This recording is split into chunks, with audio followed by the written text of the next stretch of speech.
Greetings! It's Halloween, so I decided to dress up in a really expensive Halloween costume and bring you an extra special experimental video this week.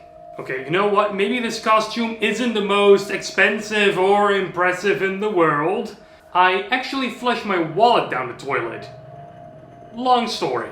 The Half-Life series has a lot of horror elements sprinkled throughout the games. This we all know. So I thought it was a nice idea to bring some of the more subtle elements to the forefront. We have all seen the zombies, we have all fought the Nihilants, and yes, Dr. Magnuson is a very scary man. But I have a couple of other things I want to give a spotlight to, specifically from Half-Life 2. Just some stuff that terrifies me. Some stuff that gives me the heebie-jeebies. What you find scary is of course different from what I find scary, so if you got any good spoopy scares within the Half-Life games that give you the heebie-jeebies, then please let me know in the comments. I'm sure others would love to know as well. So let's dive straight into the scary hole. Yeah, the scary hole, because holes are scary, okay?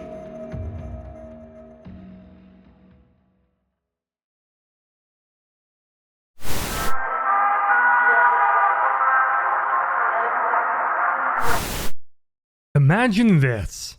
You just started the Half-Life 2 chapter called Anti-Citizen 1. Dog does its thing by crushing all of the Combine soldiers in your way and then starts attacking a gunship to clear the area properly. Instead of waiting for Dog until he's finished with the gunship, you noticed a hole in this apartment building that you really want to enter. Because you're an explorer at heart and you can't pass up the opportunity to crawl into an unknown fiery hole. You notice that it's the apartment building from the beginning of the game, only redecorated. But something feels very off. A song's playing from the other room, and it sounds very unnerving. Reluctantly, you check the room out to see what makes the noise, and this is what you find. A TV?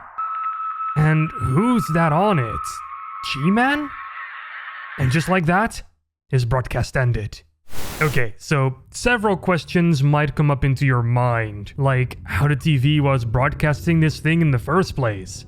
It's not even plugged in. And why is G-Man using a TV to broadcast this ominous message instead of just broadcasting himself into Gordon's mind like he does always?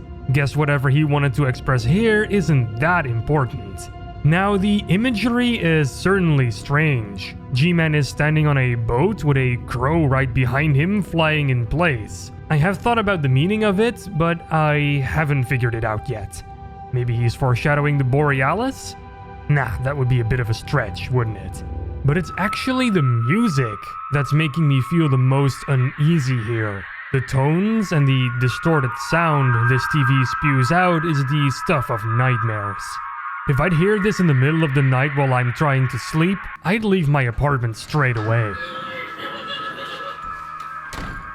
It's also said that if you reverse this, music, a secret message would be revealed. Something along the lines of, dead. Everyone's dead, Gordon.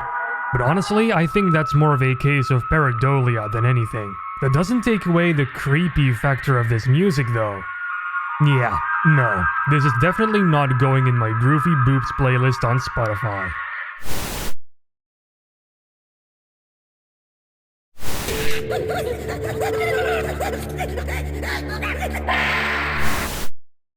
Half-Life 2 Episode 1 definitely had Valve experimenting a lot more with the gravity gun and having Alex basically serving as your only direct defense against the disgruntled Combine in the Citadel and the zombies and Zen creatures of the underground parking facility in the first part of the game. Another thing that Valve got to do more of was apparently frightening us more with things other than just zombies and Zen creatures. Because it was in this episode that we got a closer look at these Stalkers. Gnarly looking creatures on stilts. So what makes these creatures scarier than others? They don't really attack you directly much, if at all, and they just kind of waddle around. What makes them scary isn't what they do in the moment, but how they got the way that they are in the first place. Apparently, the Combine really doesn't like people who resist against the little rules that they present to humanity. So if someone resists the Combine for this reason, or any reason at all, they get brutally mutilated once they get captured. They're essentially being turned into Combine zombies. Now that I mentioned zombies, headcrabs are doing a very similar thing to their hosts actually. They attach themselves to the heads of a suitable meat bag and then starts mutilating their body until it suits its needs. But for some reason, Stalkers just creep me out more just by the way they look. The zombies look, well, zombie-like.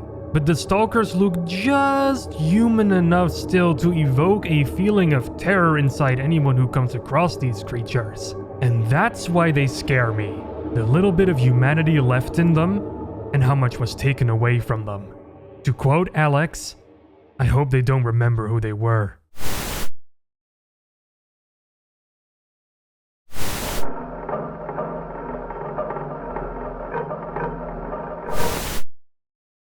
Alright, imagine this.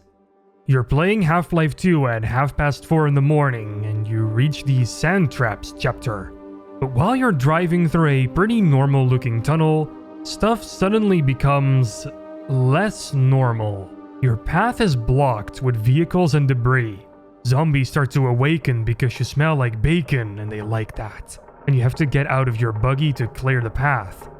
All while this ominous song is playing in the background.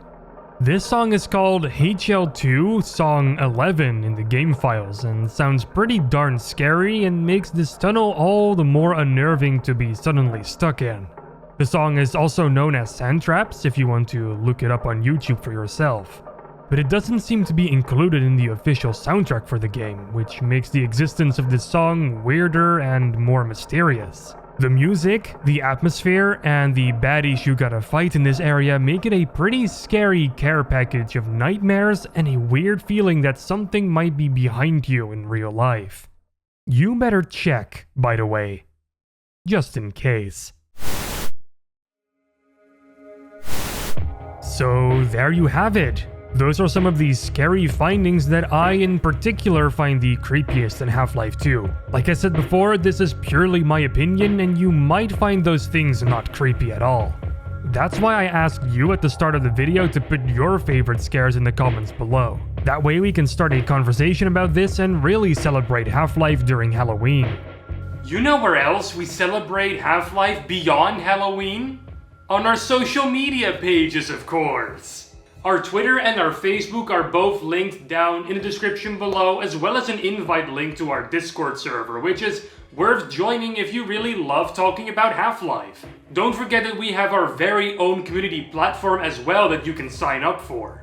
There is new Half-Life community content on that website every single day. Or you can post stuff yourself and contribute to the community. It's really your call. I also hope you liked this video. It was quite experimental and I hope to be making more of these kinds of videos that dive a little bit deeper into a subject. Let me know what you think in the comments below as well. Feedback is always welcome. Oh, and if you have any cool topics for me to cover, let me know in the comments as well. I would love to hear it. My name's Mitch and you just tuned in to LambdaGeneration. Don't forget to subscribe and to ring that bell icon so you'll never miss another video. Salutations, and stay spoopy.